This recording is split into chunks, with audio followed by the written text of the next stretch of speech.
Actually, talagang napapaluha nga ako sa mga sinabi niya dahil very loud and clear na ibaba na yung pogo sa atin. At kanina nga nung kinamayan ko siya, sabi niya nakikinig ako.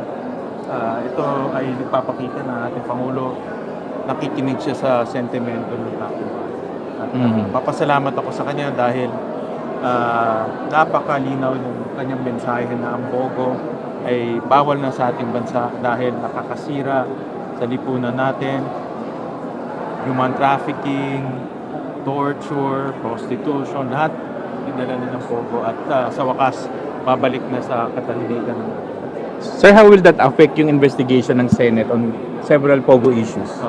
Tutuloy namin para mahanap yung mga mastermind nito mga pogo.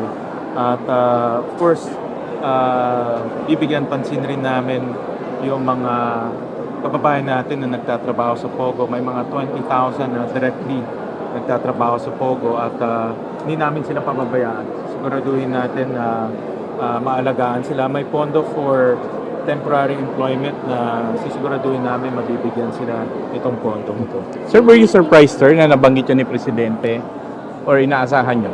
Actually, ni-expect ko sana masama siya dun sa peace and order portion. Kung matatandaan natin, nagsabi sa peace and order.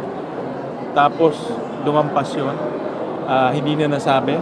Pero, nasa grand finale pala itong pagbaba ng pogo. Kaya, ikita natin, 2 beses standing ovation ang nakuha ng Pangulo dito sa pagbaba ng pogo. At ako masayang-masaya ako. Talagang nakakaluha, nakakatuwa at ito yung masasabi natin na magbibigay ng katahimikan at kaayusan sa ating bansa. Yan. Tama ka doon. Ito ay patunay rin na yung conflict of interest sa PAGCOR sumira sa ating bansa. At tama yan. Isa sa mga legislative proposal namin, ihiwalay na yung regulatory at operation function ng PAGCOR. Hindi talaga pwede pagsama dahil naapektuhan yung paghihigpit at pinababayaan na lang yung ganitong mga sindikato na nag-ooperate sa ating bansa. Sir, what will happen to the anti-pogo bills pending now in the Senate?